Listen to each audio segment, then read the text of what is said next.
So there's almost 7 years between Hilary and I. She was my first baby, actually. I love Ellie and Theo deeply, but there was enough of an age difference between Hilary and I that when she was brought home from the hospital, she felt like she was mine. I spent a lot of time playing with her and caring for her and doing her hair and giving her first haircut and teaching her how to ride a bike. And all those were good things. Becoming a mom was really about my memories of being Hilary's big sister and hoping that it compared. And I'm so proud of her. She's turned into, I'd like to also take credit for that, a really lovely young woman who's funny and feisty and beautiful and smart and the most adoring aunt to Ellie and Theo. And it's very easy to love Jorge. We were very lucky to move home about 2 years ago from Canada, and getting to know Hilary and Jorge together as a couple has been a joy. And you can tell how much they love each other by the easiness that they have together, and we feel it when we're with them. Ellie and Theo fight over sitting next to Jorge and Betsy. I think the first time we hung out with Jorge, he got down on the floor and played Playmobil. I mean, he's a keeper. So I just want to say how much I love you guys, and I'm so happy that we're neighbors and we're your country estate in New Jersey. Always welcome to come. And I want to end by just by saying a couple of words from our grandpa, Warren, who said, be kind to each other and be good to yourselves. That's all that really matters. So we love you. And Ellie, my sweet Ellie, is going to read a poem now. Do you want to stand up or do you want to sing? The Owl and the Pussycat by Edward Lear. The owl and the pussycat went to sea in a beautiful pea-green boat. They took some honey and plenty of money wrapped up in a 5-pound note. The owl looked up to the stars above and sang to a small guitar. Oh, lovely pussy, oh pussy, my love, what a beautiful pussy you are. You are, what a beautiful pussy you are. Pussy said to the owl, you elegant fowl, how charmingly sweet you sing. Oh, let us be married, too long we have tarried, but what shall we do for a ring? They sailed away for a year and a day to the land where the bong tree grows.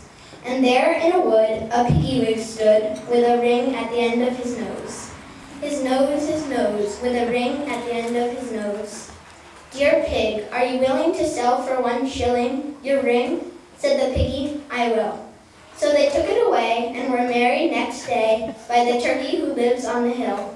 They dined on mince and slices of quince, which they ate with a runcible spoon. And hand in hand on the edge of the sand, they danced by the light of the moon. The moon, they danced by the light of the moon.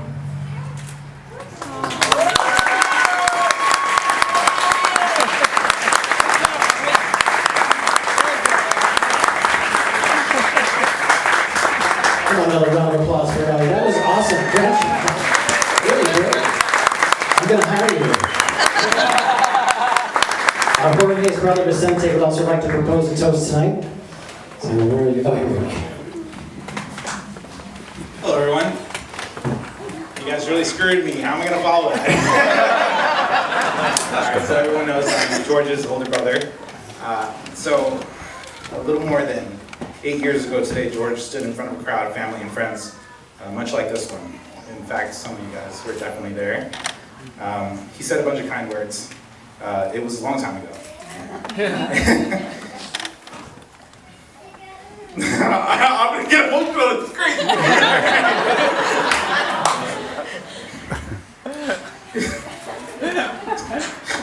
Excuse me. 8 years, 1 big move, and 3 little babies later, I don't really remember what you said. It was a long time ago. It was a long time ago. But I think the gist of it was that you were happy for me and that you looked up to me, which makes sense because that's what big brothers are for, looking up to. So I want to tell a little story about how I feel about George. I'm sorry, guys. When we were kids growing up in Brooklyn, Prospect Park was our backyard. I don't know if you guys know Prospect Park. It's a nice place in Brooklyn. Shout out. So, and baseball was a big part of our lives. Most of the time we didn't have numbers to play a real game. It was really just my brother, myself, and our cousin, maybe one or two other guys. So we got to playing kind of a home run derby type of game, where hitting the ball over the wall of the left field fence was the ultimate prize. I've always been 2 years older than George. I've always been 20, 30, 40 pounds heavier than George. And I always was a natural power hitter. That's not a lie. It's just the way it is. So I didn't really have any problems popping one over the fence. It was no issue for me. George, on the other hand, was pretty much self-taught. And naturally, he was a more of a line drive, singles type of hitter.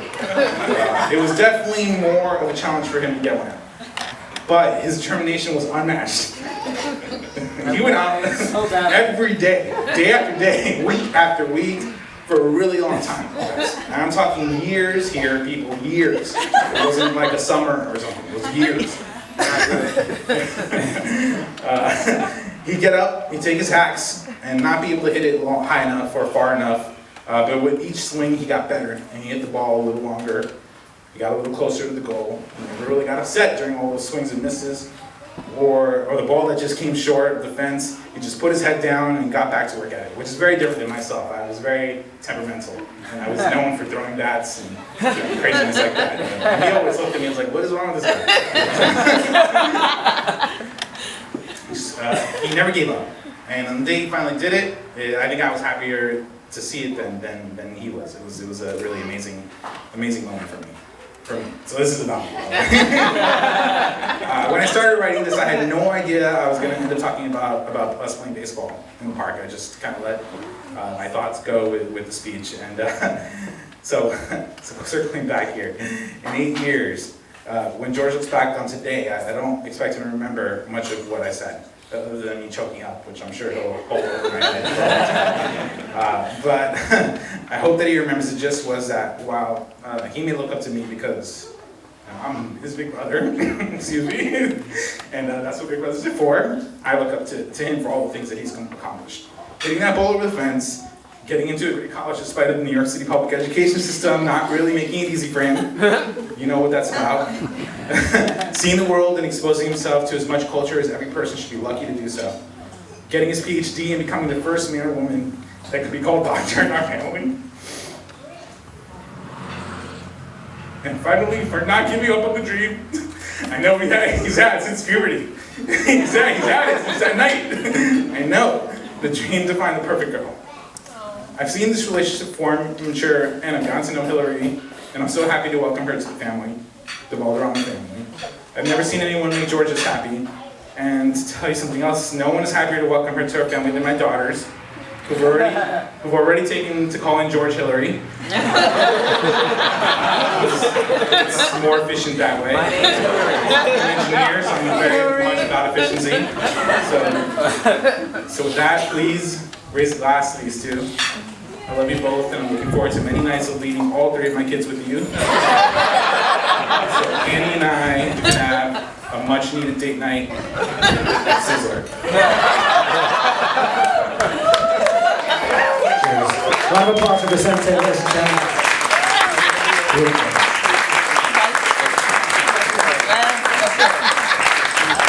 Last and certainly not least, our best man Val would also like to share a few words. I don't know this guy. I do not know you. I thought he was going to have trouble following Ellie. Now I have to follow that. Clearly everybody who just gave a speech really loves Hilary and George, because all of them came close to crying or fighting. Not me. I'm gonna be strong. But I gotta read like everyone else as well. Here's my app. Best man speech. Here we go. Starting from the beginning. Here we go. Good afternoon, everyone. That's there. You can read it later if you want. First, I'd love to congratulate Hilary and George. Amazing wedding. Beautiful day. Couldn't ask for anything better. Of course, it rained a little bit earlier. It knew it had to go away because something special was going to go down.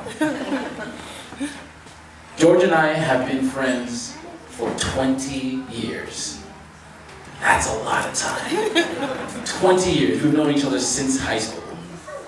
One of my favorite memories of being and getting to know George is I had a friend who borrowed a gym t-shirt from George and returned it back to him drenched in sweat. We're not happy.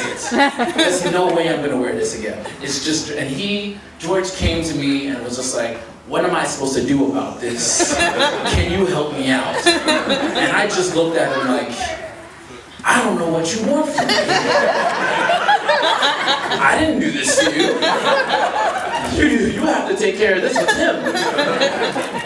In that moment, I knew, I like this guy. He's passionate. Hilary knows this.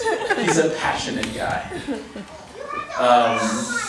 Unfortunately, like many people know, when you're in high school, everybody falls into different cliques. You end up having different friends. Slowly I realized George was smarter than me. So he was taking AP classes and I was still ditching. So, by our senior year, I didn't know much about George anymore. He was basically a stranger. Come 2003, a friend of ours, Josue,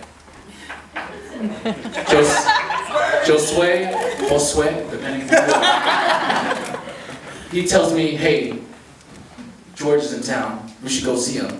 I'm like, who's George? He's like, from high school. If you say so. The moment I saw George that day, I was just like, oh yeah, I remember this guy. This is the same dude who loved listening to Tupac and the Beatles. And tried to act like Biggie was not one of the best artists out there. I don't get it. Some people may not understand what I'm talking about, but if you're from Brooklyn, the Notorious B.I.G. is #1, not some guy from the West Coast. I digress. Gotta go back. But Let's go. just throwing up gang signs. Keep an eye on them.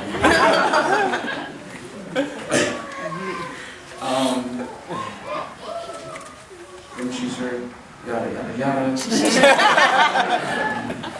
High school, boom, around there. Here we go. I'm back. So, at this time, I'm learning that George, this is around college. So he's telling me, how much he's loving American University. What's up, AU? What's AU at? Yeah. And now that he's in New York, we're living our bachelor lives. Two guys in our 20s. I work in the Upper West Side. He works in a financial district. But we're still gonna find a way to hang out.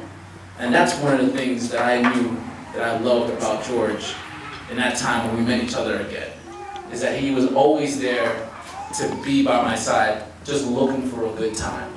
George is a happy guy, but he tries to hide it. He's happy, okay? Don't look at his face. Don't look at his face. Look at his actions. He's a happy guy, all right? When I would call this guy and be like, hey man, I'm going to a party on the Upper West Side, he's like, I'll be there. When he would call me and be like, hey, I'm going to a party with a bunch of strangers, can you be my wingman? I was there. And that's why George is one of my closest friends, because he's always there when you need him. When I was about to get married, he was the guy that I spoke to. Different moments in my life, George was always there for me. That's why I love this guy. So let's forget about 2003. It's gone.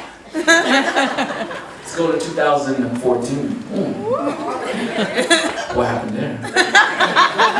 My phone will tell me.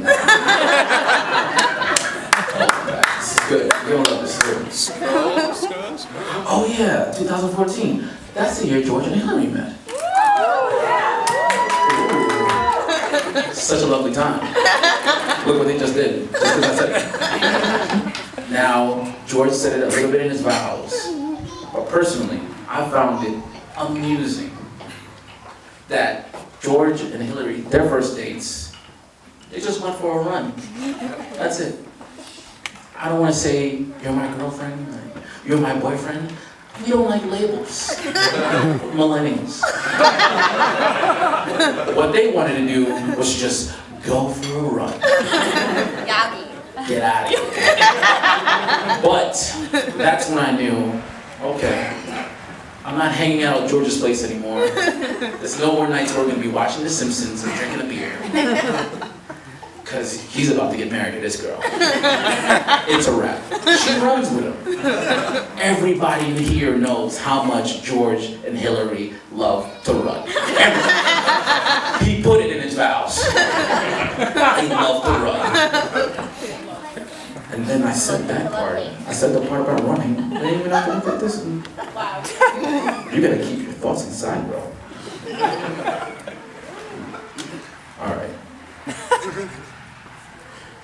I knew that Hilary was something special to George when he put up a Facebook post. I remember this. George, Hilary, face to face. This guy's got one of the biggest smiles on his face I've ever seen before. It is difficult to get a smile on George's face. It's like trying to put a newborn baby to sleep. It's no joke there. It's just tough. But once Hilary was in George's life, changed the game. All you ever see in this guy's face is a smile. He's with us telling us, guys, you need to smile more. What?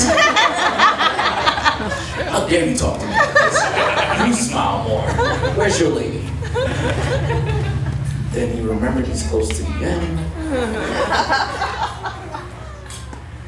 Guys, listen. A lot of people are gonna give you marriage advice. This is what you need to do. Never go to bed angry. Give him a glass of milk before he goes to bed. I don't know why they're gonna tell you these things. It makes no sense. Phone is going away. Off the roof. Here we go. What I will tell you is, you two are gonna find a moment where you're just sitting there, getting ready to go on a run. You're gonna look at your significant other, lacing up their sneakers. Because you got that marathon coming up. Yeah. And you guys are gonna look at one another and be like, this is what marriage is. Marriage is being with your best friend, running with them side by side, and knowing that they have your back forever. This guy's my best friend next to my wife. I love you so much. I tell you guys this all the time, and you're just like, shut up. I love you so much. Hilary, thank you so much for coming into this guy's life, putting a smile on his face. Everybody, for me, for Hilary and George, lift your glass as we say, we're welcoming Mr. and Mrs. Jorge Andres.